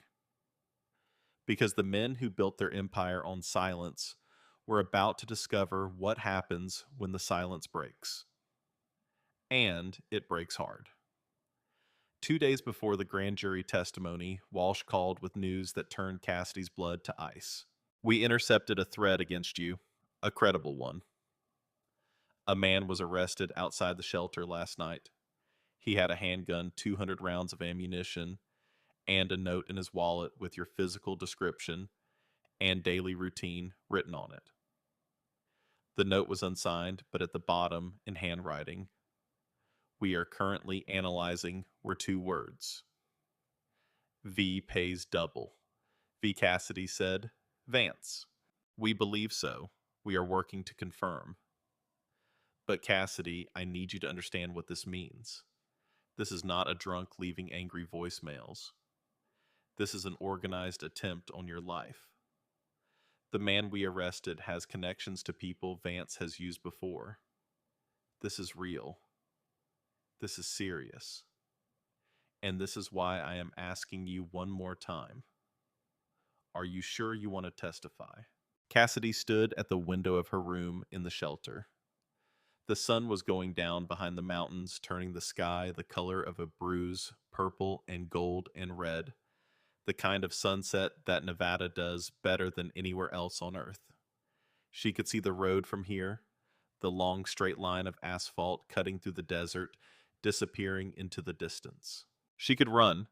She could get in a car and drive that road and keep driving until Blackstone was a memory, and Hagen was someone else's problem, and her father's notebook was just an old book in a box that nobody would ever open. She could be invisible again. She was good at that. But then she thought about Jolene's shaking hands, and Patty's sunken eyes, and Lisa in the front row, and Marge painting over that ugly word at 5 in the morning, and Axel's dead sister's silver ring, and her father's handwriting so small and so careful, documenting every sin because he believed that the truth was worth dying for. I am sure, she said. Then God help us all, Walsh replied, because we are about to go to war. The federal courthouse in Reno sat on the corner of Liberty in South Virginia, like a monument to the idea that justice was supposed to mean something. Gray stone, tall columns, the kind of building that was designed to make people feel small when they walked through its doors. Cassidy Monroe felt small. She felt like every step she took across that marble floor was being watched, measured, weighed by invisible eyes that had already decided what she was worth. She wore the blue sweater, the one Marge had given her. It was the only piece of armor she had, and she held on to it the way a soldier holds onto a photograph from home. Not because it would protect her, but because it reminded her why she was fighting. The courtroom was packed, every seat taken. Reporters lined the walls with notebooks and recorders, and the hungry, alert expressions of people who knew they were witnessing something that would be talked about for years. The gallery was full of faces she did not recognize, government officials and legal observers and curiosity seekers who had driven from 3 states away to watch a 23-year-old waitress try to bring down a sheriff and a district attorney who had ruled a small Nevada town like kings for 2 decades. But there were faces she did recognize. Marge, in the 3rd row, wearing a dress Cassidy had never seen before, her white hair pinned up, her hands folded in her lap, her jaw set like concrete. Jolene Briggs next to her, gripping the hand of Patty Weaver, who was gripping the hand of the woman next to her. A chain of women linked together by their shared suffering and their shared decision to stop being silent about it. Lisa Boone was there too, in the front row, exactly where she had promised to be. Her eyes found Cassidy's across the courtroom, and she nodded once. A small movement, a massive statement. And in the very back row, almost invisible in the shadows near the door, sat a man in a leather vest who had promised to be there. Cassidy did not look at him, did not need to. She could feel his presence the way you feel the sun through a window, even when your back is turned to it. The defense table was occupied by 2 men and their attorneys. Sheriff Roy Hagen sat on the left, and the 3 months since the slap had not been kind to him. He looked smaller, somehow deflated, like a balloon slowly losing air. His suit did not fit right. His eyes were bloodshot. His hands, the same hands that had struck Cassidy across the face in front of a room full of people who did nothing, were folded on the table in front of him, and they were trembling. District Attorney Marcus Vance sat on the right, and he was everything Hagen was not: composed, confident, immaculate in a charcoal suit that probably cost more than Cassidy's car. His silver hair was combed back from a face that radiated authority and competence and the absolute unshakable conviction that he was untouchable. He looked at Cassidy the way a man looks at an insect on his windshield: a minor inconvenience, something to be wiped away and forgotten. His attorney, Marcus Donnelly, sat beside him. Donnelly was expensive famous, the kind of lawyer whose name was spoken in legal circles with either admiration or dread, depending on which side of the courtroom you were sitting on. He had defended senators and CEOs and a professional athlete who had been accused of things that made the news for months. He had won all of them. His record was spotless. His reputation was fearsome. And his eyes, when they settled on Cassidy as she took the witness stand, were calculating in a way that made her skin crawl. She put her hand on the Bible. She swore to tell the truth, the whole truth, and nothing but the truth. And then Prosecutor Rebecca Walsh stood up and the questioning began. Miss Monroe, can you tell the court what happened on the morning of October 14th at Marge's Diner in Blackstone, Nevada? Cassidy took a breath. The courtroom was so quiet, she could hear the ventilation system humming, could hear the scratch of a reporter's pen on paper, could hear her own heartbeat pushing blood through veins that felt too small for the amount of fear and adrenaline coursing through them. I was working my morning shift. Sheriff Hagen came in around 8:15. He sat in his usual booth. I poured him coffee. He grabbed my wrist and told me to sit down. When I tried to leave, he told me to sit on his lap. I said no. He slapped me across the face. She said it plainly. No drama. No embellishment. Just the facts laid out like stones on a path, each one leading to the next. Walsh walked her through the rest. The days after the slap, the midnight visit from deputies, the press conference, the arrest on fabricated charges, the vandalism, the death threats, the man with the gun outside the shelter. Each detail added to the picture, and the picture was damning. Then Walsh asked the question that changed the temperature of the room. Miss Monroe, can you tell the court about your father, Deputy Thomas Monroe? Cassidy felt something tighten in her chest. She had prepared for this, had rehearsed it with Walsh a dozen times. But rehearsal was not the same as speaking her father's name in a room full of strangers, while the men who had ordered his murder sat 20 feet away. My father was a deputy in Blackstone. He was an honest man. He kept a notebook documenting corruption by Sheriff Hagen and District Attorney Vance. Extortion, harassment, abuse of power. He was building a case. 3 days after his last entry, his car went off Highway 93. The official report said he lost control on a curve, but the brake lines had been cut. A sound went through the courtroom. Not a gasp exactly. More like the sound a room makes when every person in it inhales at the same time. Walsh presented the notebook. Presented Marge's 15 years of supplementary evidence. Presented the recordings played through speakers that filled the courtroom with the tinny, preserved voices of men making deals that would have stayed buried forever if a waitress had not found the courage to dig them up. The jury listened. 12 faces, 6 men, 6 women, ranging in age from a 29-year-old school teacher to a 71-year-old retired postal worker. Cassidy watched them, the way a drowning person watches the shore, looking for something to hold on to, looking for a sign that they believed her. Then it was Donnelly's turn.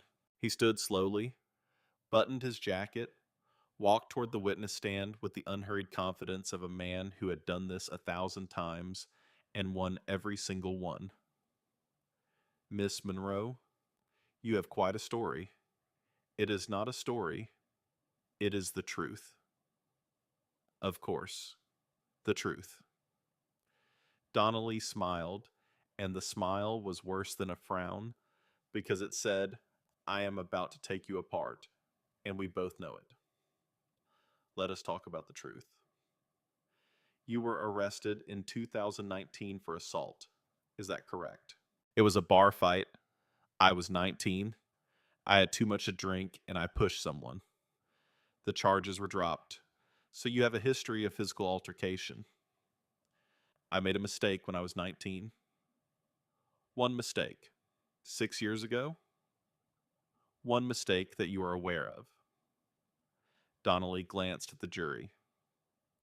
And your mother, Ruth Monroe. She had a history of alcohol abuse. Is that correct? My mother was sick. She died when I was 5. My condolences. But the apple does not fall far from the tree, does it? Objection. Walsh was on her feet. Counsel is attacking the witness's deceased mother to prejudice the jury. Sustained. The judge, a lean woman in her 60s named Catherine Ford, looked at Donnelly over her glasses. Move on, counselor. Donnelly moved on, but the damage was done. Cassidy could see it in the faces of 2 jurors who had shifted in their seats, who were looking at her differently now, who were wondering if maybe, just maybe, this girl was not as innocent as she seemed. Let us talk about your relationship with Axel Dalton Donnelly, said, also known as Ghost. President of the Hells Angels Motorcycle Club, Reno chapter. You have been living under his protection for the past 3 months. Is that correct? He helped me when nobody else would. He helped you? Donnelly pulled a photograph from a folder. This is you and Mr. Dalton outside a safe house owned by the Hells Angels taken 6 weeks ago. And this another photograph is you and Mr. Dalton at the diner alone at midnight. And this is you accepting a prepaid cell phone from him the morning after the assault. That is a lot of help, Miss Monroe. He was protecting me because people were trying to kill me. Or he was coaching you, funding your legal campaign, using you as a weapon against law enforcement to advance his club's interests. That is not what happened. Then, why did a Hells Angels president just happen to be in a diner in Blackstone, Nevada at 8:30 in the morning? Coincidence. Cassidy looked at Donnelly, and for the first time since she had taken the stand, she felt the anger rise. Not the hot, uncontrolled anger of her youth. Something colder. Something steadier. The anger of a woman who has been knocked down so many times that getting back up has become a reflex. He was there because his sister was murdered by a corrupt sheriff in a town just like mine, Cassidy said. He was there because he has been investigating police corruption in Nevada for 5 years. He was there because good people sometimes show up at the right time. And the fact that he wears leather instead of a suit does not make him less of a good person. The courtroom was silent. Donnelly's smile flickered. Just for a second. Just enough for Cassidy to see the crack in his armor. No further questions, Donnelly said. Cassidy left the stand feeling like she had been dragged through gravel. Her hands were shaking. Her legs felt like they might give out. But she made it back to her seat, and when she sat down, Lisa Boone reached forward from the row behind and put her hand on Cassidy's shoulder and squeezed, and the warmth of that touch was enough to keep her from breaking. Jolene testified next. Then Patty. Then the three other women.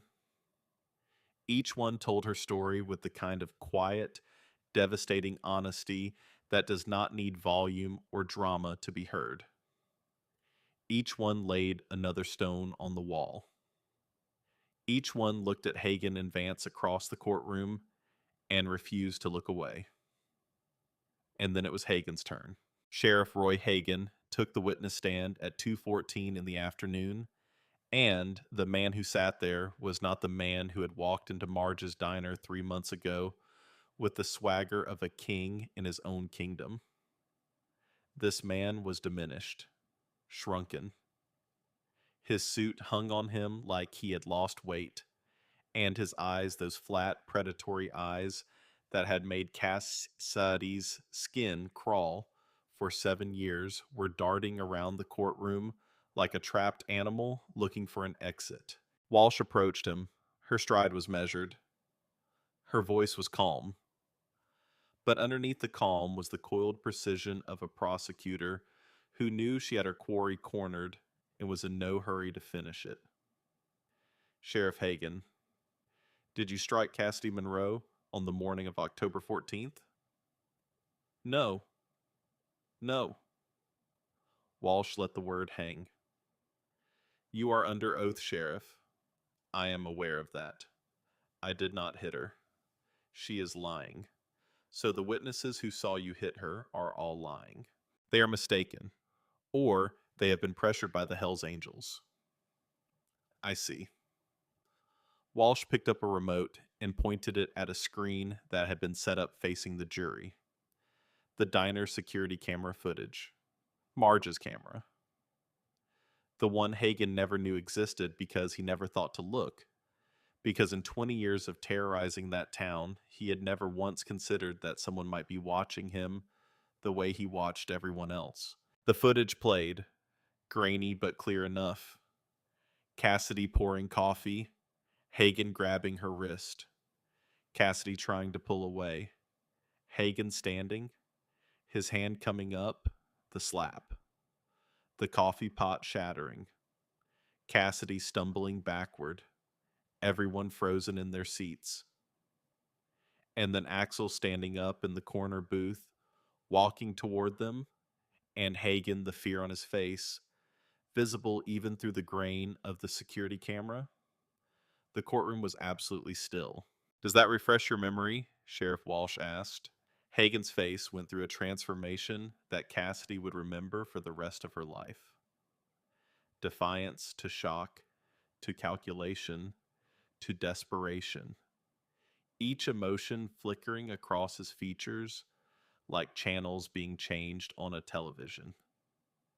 And then something she had never seen from him, something she did not think him capable of.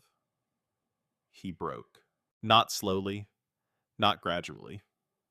He broke the way a dam breaks all at once catastrophically, everything he had been holding back, rushing out in a torrent that no one, least of all Hagen himself, could control. She provoked me, he started, and then his voice cracked, and his face crumpled, and his hands came up to cover his eyes, and he was crying, really, crying the kind of ugly, gasping crying that strips away every pretense and leaves nothing but the raw, pathetic truth underneath. I did not want any of this, he said through his hands. None of it. Vance made me. He has had me under his thumb for 10 years. He threatened my wife. He threatened my kids. He said if I did not do what he told me, he would destroy my family. Everything I did, the shakedowns, the harassment, all of it, it was Vance. He is the one. He is the one who ordered Tom Monroe killed. I just did what he told me. I did not have a choice. The courtroom erupted. The judge banged her gavel so hard the sound was like a gunshot. Vance was on his feet, his composure shattered for the first time, his face twisted with a fury so pure it looked almost inhuman.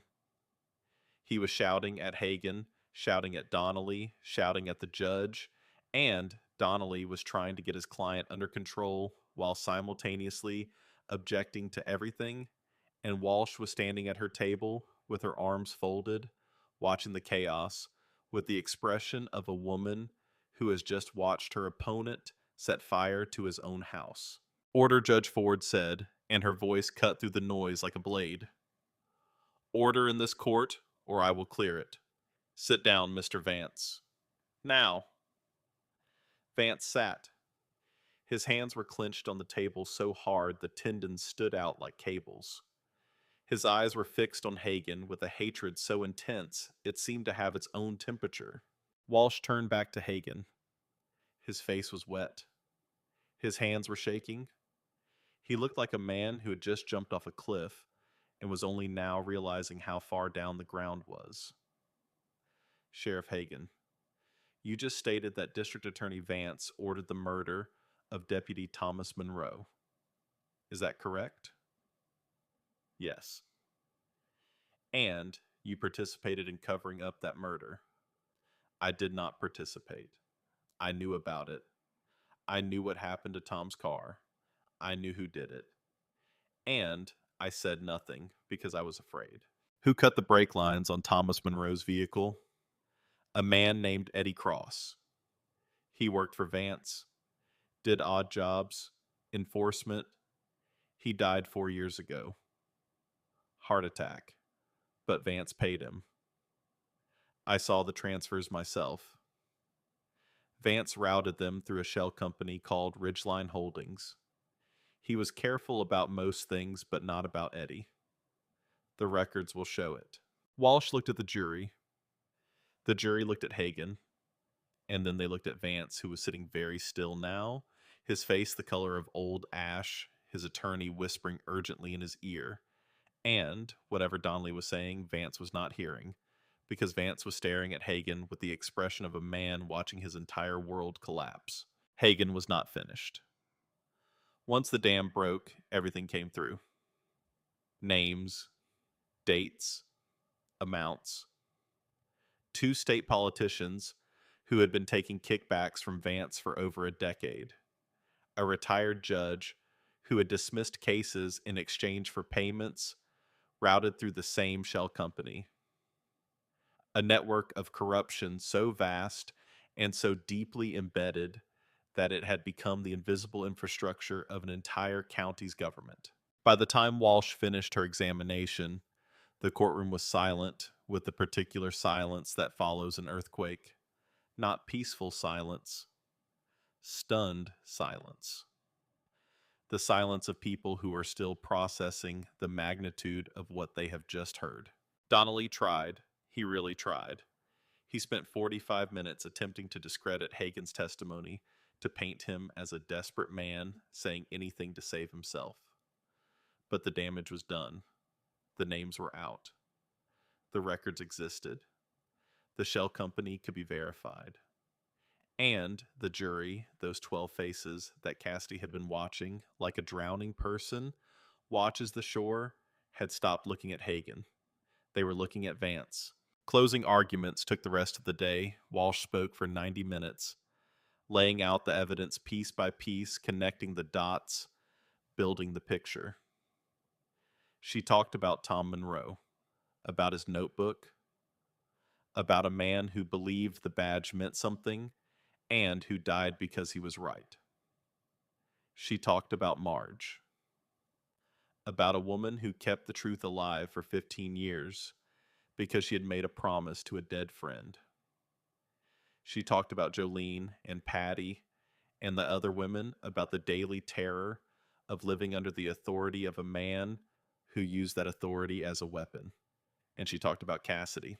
She talked about this case, Walsh said, looking at the jury with the steady, unflinching gaze of a woman who believed every word she was saying. This case is about a 23-year-old waitress who was hit in the face by a man with a badge. That is how it started. A slap. A small act of violence in a small town diner witnessed by people who did nothing. But Cassidy Monroe did something. She stood up. Not because she was not afraid. She was terrified. She stood up because she understood something that men like Roy Hagan and Marcus Vance will never understand. That silence is not safety. That looking away is not neutrality. That every time we see injustice and choose to do nothing, we become part of it. She paused. Cassidy Monroe lost her father to these men. She lost her childhood. She lost her sense of safety. She lost her home, her job, her anonymity. She has been arrested, threatened, stalked, and nearly killed. And she is still here, still standing, still telling the truth. Because the truth is the one thing they cannot take from her. And today, I am asking you to stand with her. Not because she is perfect. She is not. She has made mistakes. She has a past. She is human. But she is honest. And she is brave. And she deserves justice. Her father deserved justice. And every woman in that town who has spent the last 20 years being afraid deserves justice. Donnelly's closing was polished and precise. He talked about reasonable doubt, about presumption of innocence, about the dangers of mob mentality and media frenzy, and the way a sympathetic story can overwhelm the facts. He was good. He was very good, but he was fighting the tide, and everyone in that courtroom knew it. The jury deliberated for 2 days. 2 days of Cassidy sitting in a small room in the courthouse, drinking coffee. She could not taste eating food. She could not swallow, staring at a wall that had no answers. Lisa sat with her for most of it. Marge came and went, bringing sandwiches and water and the quiet, steady presence that had been Cassidy's anchor for 15 years. On the second day at 4:17 in the afternoon, the bailiff came to the door. They have a verdict. Cassidy stood. Her legs were numb. Her hands were cold. She walked into the courtroom and sat down, and the jury filed in, and the foreman stood, and the judge asked the question, and the foreman answered. On the charge of assault, how do you find the defendant Roy Hagan? Guilty. On the charge of obstruction of justice, guilty. On the charge of conspiracy to commit murder, guilty. Each word was a hammer blow. Each word was 15 years of silence being shattered. Cassidy felt Marge's hand find hers and grip so tight it hurt, and she let it hurt because the pain was real, and the verdict was real, and after everything, after all of it, real was the only thing she wanted. Then Vance, on the charge of racketeering under RICO statutes, how do you find the defendant Marcus Vance? Guilty.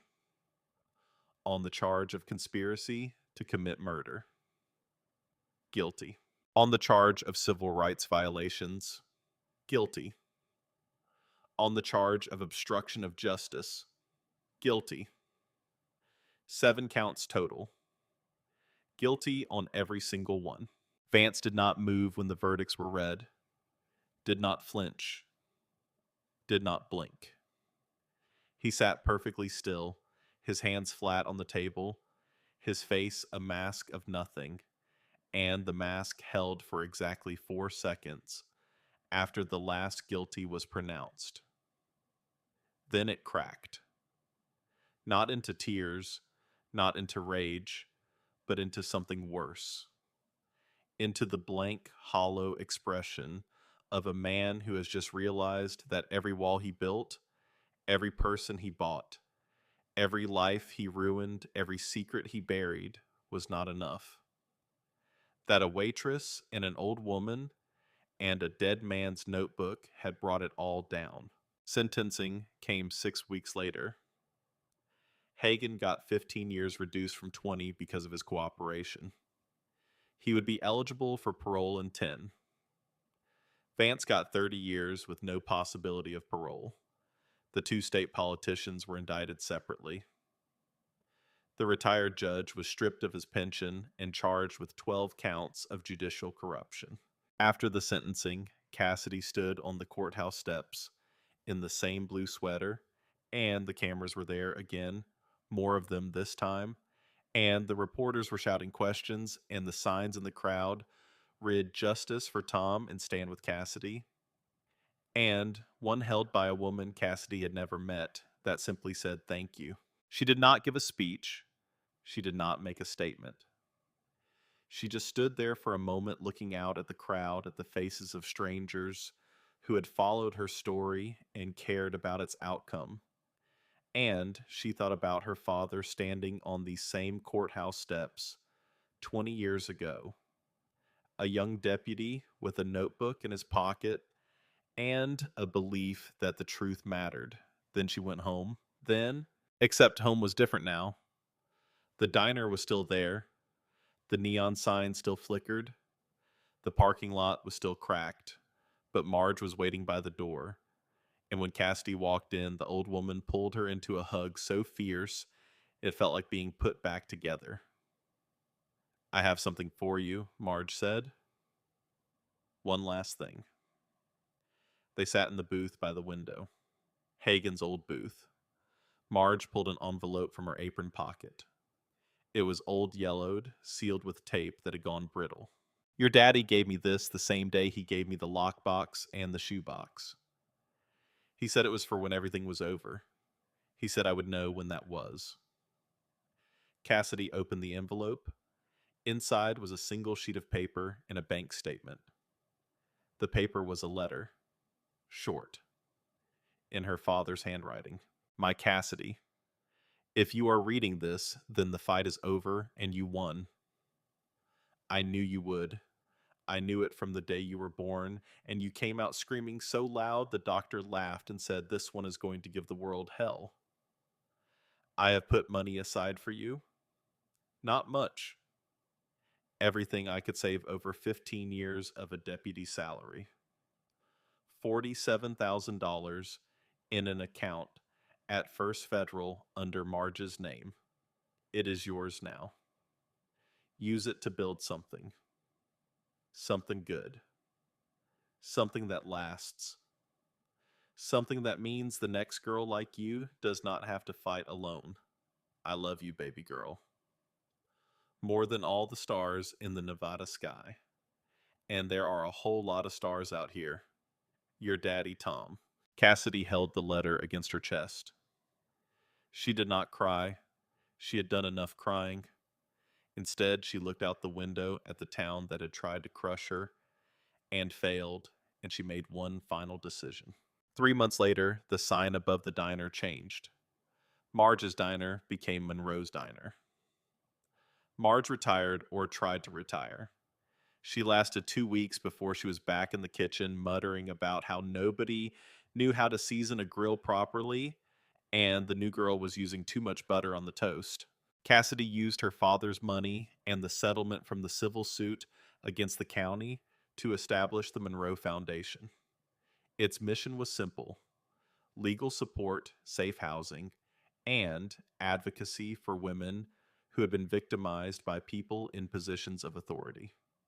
The foundation operated out of the back room of the diner because Cassidy believed that the best place to fight for justice was the same place where injustice had found her.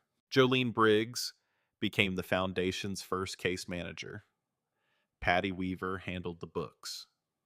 Lisa Boone drove up from Henderson every other weekend to run support groups in the diner.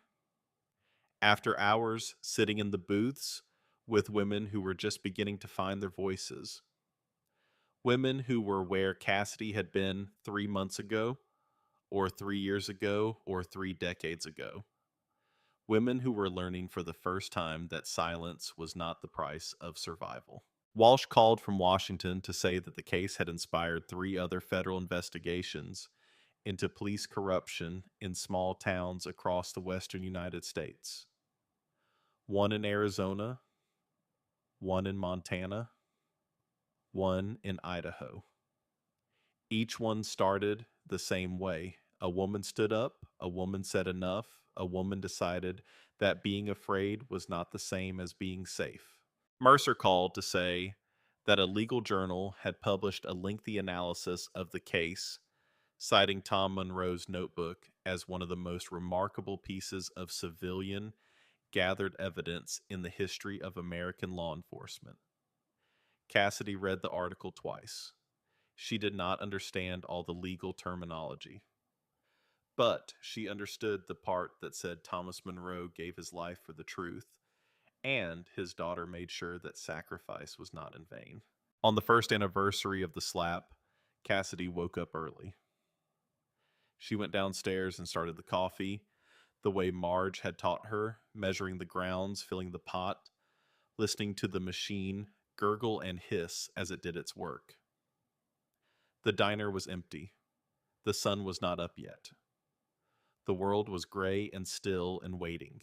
She unlocked the front door at 5:30. The first customer came at 5:45. A trucker. He ordered black coffee and eggs over easy, and he left a $5 tip, which was more than Cassidy used to make in an hour. She poured. She smiled. She moved through the morning the way she always had, except now when she smiled, it reached her eyes, and when she poured the coffee, her hands were steady, and when she looked at the people in her diner, she did not feel invisible. She felt present. She felt real. She felt like someone who had been given back to herself. At 8:15, the bell above the door chimed. Cassidy looked up. Axel Dalton stood in the doorway. He was wearing the same leather vest, the same boots, the same gray eyes that she remembered from the first time she had seen him sitting in the corner booth, with the quiet, practiced stillness of someone who never sits with his back to a door. He did not say anything. He walked to the corner booth, the same one, and sat down, folded his hands on the table, and waited. Cassidy poured a cup of coffee. Black. She carried it to his booth and set it down in front of him. Their eyes met, and something passed between them that did not need words. Recognition. Gratitude. The particular bond that forms between people who have been through the fire together and come out the other side still breathing. He reached into his vest pocket and pulled out something small, a silver ring with a tiny flower stamped on it. Cheap, old, worth nothing and everything. He set it on the table between them. Lily would have liked you, he said. Cassidy picked up the ring. It was warm from being carried close to his heart. She slipped it onto her right hand, and it fit perfectly, as if it had been waiting for her. Her, as if Lily Dalton's finger and Cassidy Monroe's finger were the same size, because the universe has a strange sense of symmetry when it comes to the women who refuse to stay silent. Thank you, she said, for everything. Do not thank me. You did this. All I did was stand up in a diner. That was enough. That was everything. He smiled, and for a moment the hard lines around his mouth softened into something that looked almost like peace. Best coffee in Nevada, he said, and took a sip. Cassidy went back to work. Axel stayed in his booth. Marge came downstairs at 7 and looked at the biker in the corner and shook her head and muttered something about leather and manners, and then poured herself a cup of coffee and started making bacon, and the diner filled with the smell of it, warm and salty and ordinary, the smell of a regular morning in a regular place where nothing extraordinary was happening except that everything had changed. At 9:15 the bell chimed again. Cassidy looked up from the counter where she was refilling the sugar dispensers. A girl stood in the doorway, young, maybe 20 or 21, dark hair pulled back in a messy ponytail, a narrow face, all sharp angles, and hunger, the kind of face that had forgotten how to ask for anything without bracing for a no. She was wearing a jacket that was too thin for the October morning, and her shoes were scuffed down to the canvas, and there was a bruise on her left cheekbone that she had tried to cover with makeup that was the wrong shade for her skin. She stood there in the doorway of Monroe's diner, and she looked around the room with the particular expression of a person who is trying to decide whether this is a safe place or just another place that will hurt her. Her eyes found Cassidy, settled on her, stayed. "Are you hiring?" she asked. Her voice was barely above a whisper, thin as paper, fragile as glass. Cassidy set down the sugar dispenser. She looked at this girl, this stranger with the bruised face and the worn out shoes and the too thin jacket, and she saw herself. Not the herself of now, the one who had testified in federal court and started a foundation and bought a diner and learned that courage is not the absence of fear, but the decision that something else matters more. The herself of before, the one who counted coins on her bed every night and ate leftover pie for dinner and made herself small and made herself quiet and made herself invisible because she thought that was the only way to survive. She pulled out a chair. "Sit down," Cassidy said. "Let me pour you a cup of coffee." The girl hesitated. Then she stepped inside. The door closed behind her, and the bell chimed one last time, soft and clear, like a punctuation mark at the end of a sentence that had taken a very long time to write. In the corner booth, Axel Dalton took another sip of his coffee and watched. Marge leaned against the kitchen doorway with her arms crossed and a look on her face that was somewhere between pride and tears.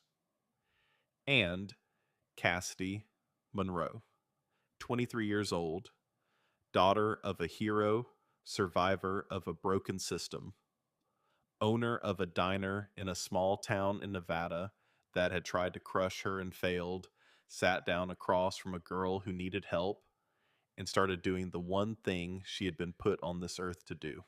She listened. Because that is how it starts. Not with a slap, not with a speech, not with a verdict or a foundation or a headline. It starts with one person sitting down across from another person and saying, "I see you, I hear you, you are not alone, you are not invisible, and whatever happened to you, whatever brought you to this door, you do not have to carry it by yourself anymore." That is how Cassidy's father started. That is how Marge started. That is how Axel started. And Jolene and Patty and Lisa and every person in this story who chose to stand up when sitting down would have been easier and safer and so much less terrifying. It starts with a choice, a small one, a human one, the choice to not look away. And if you have made it to the end of the story, then you already know something about that choice.